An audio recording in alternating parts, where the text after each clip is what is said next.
এক সুন্দর সবুজ বন। সেখানে ঝলমলে রোদ আর ফুরফুরে বাতাস। সেই বনে বাস করত এক অলস ফড়িং। সে শুধু গান গাইতে ভালোবাসত। পাশেই পিঁপড়েরা খুব পরিশ্রমী। তারা সারা দিন খাবার সংগ্রহ করত। একটা ছোট্ট পিঁপড়ে তার শরীরের চেয়েও বড় একটা দানা নিয়ে যাচ্ছিল। আরে ভাই পিঁপড়ে, এত কষ্ট করছো কেন?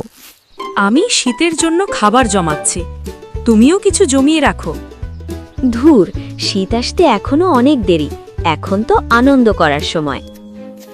কিন্তু পিঁপড়ে এক মুহূর্ত নষ্ট না করে খাবার জমিয়ে চলল।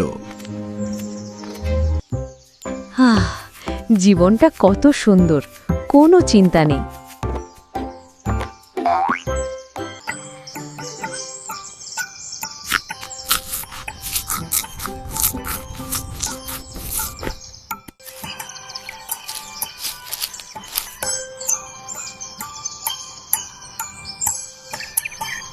হরিং ভাই, সময় চলে যাচ্ছে, এখনো সাবধান হও।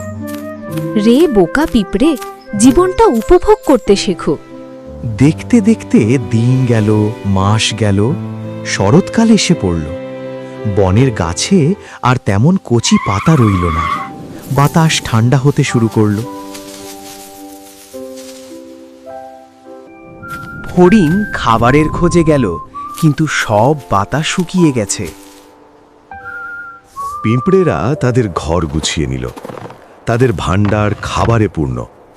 হঠাৎ একদিন আকাশ কালো করে মেঘ করল, আর তারপরই শুরু হলো তুষারপাত। শীত এসে গেল। পুরো বন সাদা বরফে ঢেকে গেল। কোথাও কোনো খাবার নেই। ফড়িংয়ের গান থেমে গেল। এখন শুধুই ক্ষুধার জ্বালা। ওদিকে পিঁপড়ের ঘরে ছিল উষ্ণতা আর প্রচুর খাবার। তারা জমানো খাবার খাচ্ছিল আর গল্প করছিল।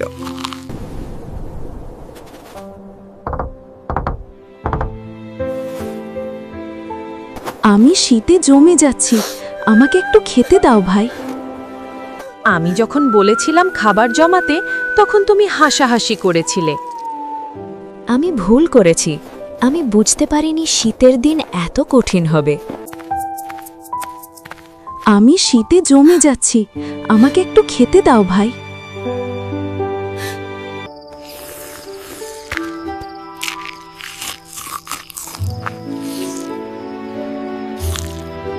আমি কথা দিচ্ছি, এরপর থেকে আমিও পরিশ্রম করব, আর অলসতা করব না। সময়ের কাজ সময় না করলে অসময় কষ্ট পেতে হয়। ধন্যবাদ পিঁপড়ে ভাই, তুমি আমার প্রাণ বাঁচালে। বন্ধুরা, কেমন লাগলো গল্পটা? নিশ্চয়ই ভালো। এরকম মজার মজার গল্প দেখতে এখনই সাবস্ক্রাইব করো। কেমন? ধন্যবাদ তোমাদেরকে।